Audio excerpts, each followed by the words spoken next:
Let's continue with the theme of the last video, which was beta. And I'm going to break down the construction of the data, and I'm also going to add in what SPY delta weighted beta is. So there's a little more guidance when assessing the risk of a portfolio. Let me come up with some quotes here. Let's do NVIDIA. What else can we do? Palantir. Let's do SIBO. Let's do NU. What do we got there? 5. And I'm going to throw in, down here, I'll throw in SPY because that's going to come in handy. All right, so you'll note that I am using Excel. And what I want to do is use Excel's functions to fetch some data. We're going to get a symbol for these various stocks, price, beta, and then I'm going to calculate columns H and I, shares and value, and I'll also add in the information for beta percentage of portfolio and the SPY beta weighted delta, which I'll get into in a minute. So to begin, let me highlight this and we'll go to data. And by the way, clones of Excel such as Google spreadsheets will also do what I'm about to do. I haven't used Google Sheets in a while, but I'm pretty sure it can do the exact same thing as I'm going to do over the next few minutes, just as a heads up, in case you don't have Excel and you're curious about all this. All right, so now Excel has recognized these companies that I highlighted, and I'm going to go along the columns here, and I want to fill in ticker symbol. I want to fill in, I want price, and I also want beta, and that should be it for now. Let me also get the price of this, and I want the S&P 500, the SPDR ETF, which is a proxy for the market, and I would like the price. So let me move this. So we have consistency. All right, let's make sure that this looks right. Okay, so what we have, and I'm going to start with column E. We just have the ticker symbol for the companies that I've chosen, and what I have here, 3, 4, 5 companies. In column F, we have price per share, and in column G, we have the beta of each stock. And remember that beta is a correlation metric, so it basically measures the volatility of a particular stock relative to the overall market. In this case, the overall market, what I'm using for a proxy of the overall market is SPY. So this beta is relative to the SPY, which is a proxy for the overall market. And SPY, by the way, is currently at 559.70, roughly. Anyway, so let's say that SPY moves 1%, either way, up or down. Then given the beta of Apple at 1.27, it will move roughly 1.27% up or down. So it's going to move in the same direction as SPY, but a bit more, 1.27. NVIDIA is going to move more than twice as much as SPY. And note that Palantir has a beta of 2.68. So whatever SPY does, Palantir is going to exaggerate that move by 2.68. All right. Now we are working with a 100K portfolio, but as you recall, I used I used 50K of it in a box spread in SPX, and that's earning roughly just under 4%. So half of the portfolio is going to pull in about $2,000, and then the other 50K roughly we're using for stocks, various stocks. And the stocks that I've chosen here in this spreadsheet, some of them are in the 50K I'm using, but I just chose these because these are popular names, and it will do more than enough to serve as an example of what I'm doing in the portfolio. But again, we're going to use 50,000. We're going to use 50,000 for these stocks, and just to simplify things, I'm going to. I have 5 of them. Yeah, 2 through 6 is 5. I have 5 of them. So for simplicity's sake, I'm going to allocate $10,000 to each of these. So to come up with an allocation for these, this is going to be 50,000 times 0.2. 20% of 50,000 is 10,000, and I need another operator function here, divided by price per share, and that's going to give me the number of shares. And I'm going to copy that down, and I want these to be in numbers. So there we go. All right. So for Apple, I'm going to buy 50 shares, and that's going to be the dollar value of these is going to equal 50 times price per share. And you'll note that this 10,000 figure is going to should be about the same. Should be the same for all of them. So anyway, going down under Apple, we have NVIDIA, and at roughly $113 a share.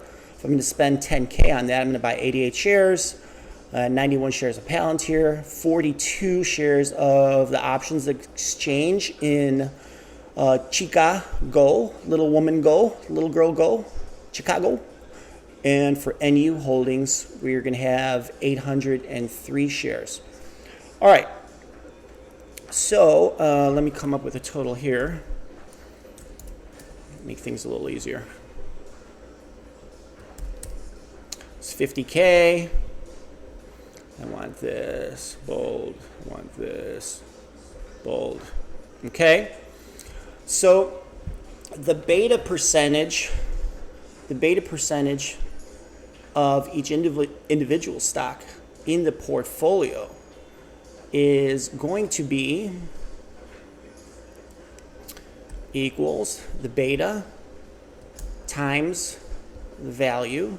We need one more operator divided by the total in the portfolio, which is 50,000. And I need to make that cell, keep it relative. Okay. So beta percentage of this portfolio for Apple, 0.2534. Copy it on down. And we get a sum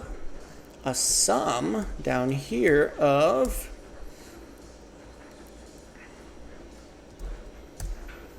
$1.51368. So what that means is that this portfolio, relative to the market, is going to move at about a clip of 1.5 times the overall market. And remember, for the overall market, we're using the spider, the SPY, as a proxy. All right.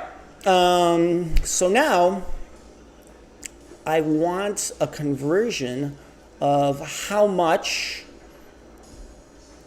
many shares of SPY 50 shares of Apple at this price represents. So what I'm going to do here is, what did I do here? G2 times I2. So what we're going to do here is we're going to have the beta times the value divided by, we need a division operator, divided by the price of a share of SPY. Note that that's going to be 22.62 roughly. So what this means is that 50 shares of SPY at the price that I'm using of 199.28 is roughly equivalent to 22.62 shares of SPY. And if I copy this down a few rows, it's going to give me the equivalent of the rest of the stocks that I've selected. And we're going to have a total here. So let's add this up. 135. So what this number represents, the SPY weighted delta of the portfolio, SPY beta weighted delta, is that these stocks at these prices, at the corresponding shares for each of the company, is approximately, in terms of risk, equivalent to 135 shares of this. Now, another way to look at this number is you have the value of the portfolio, okay, which is 50K. The value of the portfolio,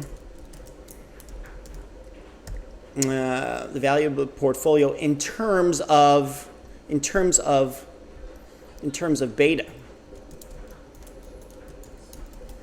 Okay, and if we want that number, let me expand this a bit.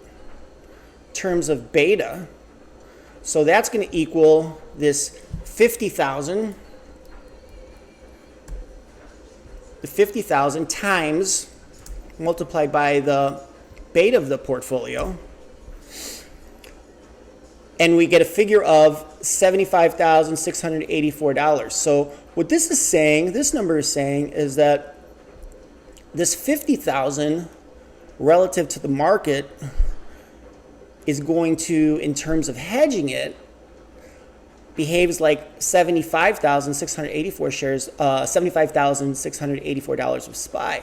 And to get the shares of SPY, many shares of SPY, the delta, beta weighted delta, beta weighted, that's going to be this number divided by that. And note that I just used the totals here, 135.036666. I don't want to say 6 3 times because that's bad. It's the same as that, but in this column, this total is represented, broken down individually. Whereas here, I just have the value of the portfolio in terms of beta. So again, that's going to be 50,000 times the beta of the portfolio, which is 1.51368, which gives us 75,684. And when you convert this to shares of SPY, we come up with a total of 135 shares. So if you're looking to use SPY as a hedge for this particular portfolio, all right, so you put this team together. These are your 5 players on your team. These are your starters for now, and you can switch them in and out as you like. These are what these guys cost you per share, but you're paying $10,000 basically for each of them. You want to hedge this. You know, what do you want to do? You want protection. You just don't want to ride 135 shares of SPY, which costs $560 a share long. I mean, some of you might, I don't know, possibly. But if you're interested in hedging some of your risk, you're going to go to SPY, and let's see what a little bit of insurance might cost. Let's say we want to go roughly 30 days out. So let's go to the June 6th expiration, and you're concerned about a 10% move to the downside. SPY is currently at 560. So 10% of 560 is 56. So 504 roughly. But we're going to look at the 505. So 135 shares. You can do one of these contracts, which represents 100 shares. So you could come up with an argument that you're going to be slightly under hedged. But anyway, if you wanted to insure this in a sense for roughly 10% move to the downside, you buy one of these puts, and it's going to cost you $2.39, which is comes out to $239 because this is for 100 shares of SPY. This one options contract is for 100 shares of SPY. So it's going to cost you roughly $240. I wouldn't do that. And again, I'm not recommending anyone do any of this. This is just for educational purposes. But if we take a closer look, we see that the estimated move over the next 31 days in SPY is roughly a little more than 26, almost 27. So from current prices to the upside, we're looking at 587. That's the estimated move by the market.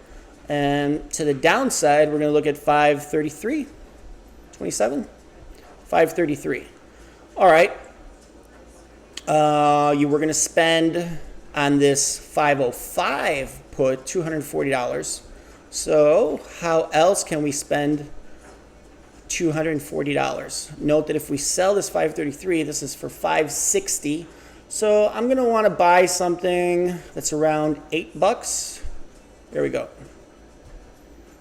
Okay, so if I buy this put spread, 545, 533, it's a 12 wide put spread. It's going to cost me roughly the same as buying a put at 505. This one cost $240. Let's just round it up, 239 to 240.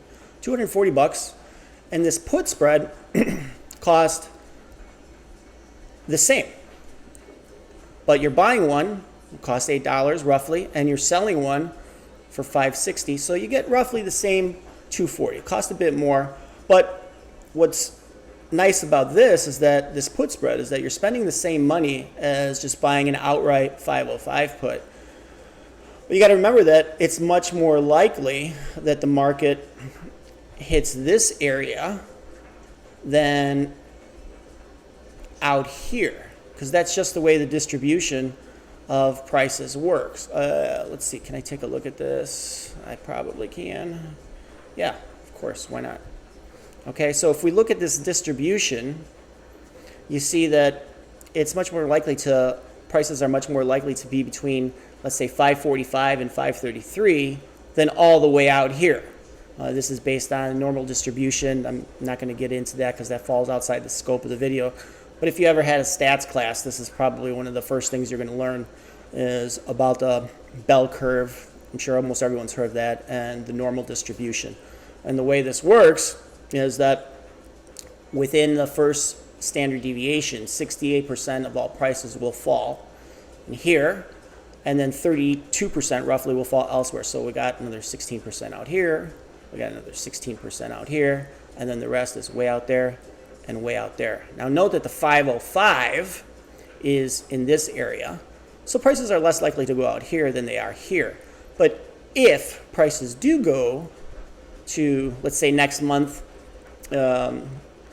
prices do close at 533, you're going to lose a bit of money on your stocks, but you have a little coverage here with this put spread. And since this is a 12 wide and we have one contract of this spread, if SPY closes Jan the 6th at 533, that's going to be worth $1,200 minus the cost of entry for this, or what you paid for this insurance, which is $240. So you'll still get some money. You'll receive basically $960 for this, and that's going to defray some of the losses from the market going down. Now, naturally, you want to lose this $240 because that means that the market stayed put or it went higher.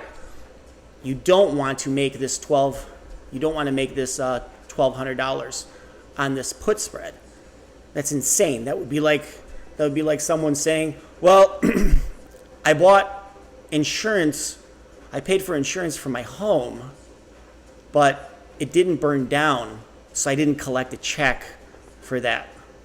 That's insane. It's absolutely insane. No one wants to say that. You want to lose the insurance, but in case something bad happens, well, you get some money back. All right.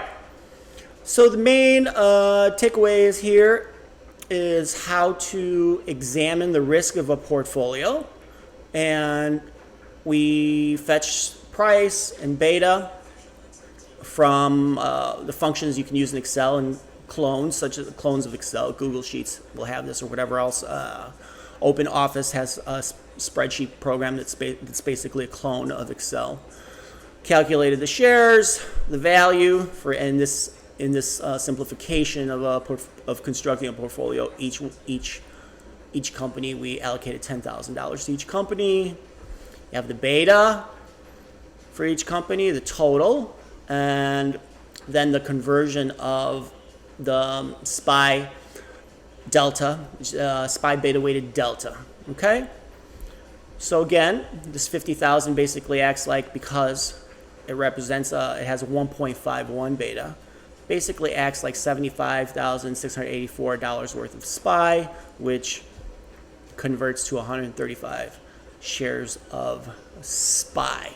All right, I hope that was helpful. Thanks for tuning in. I got to get back to work. See you guys next time.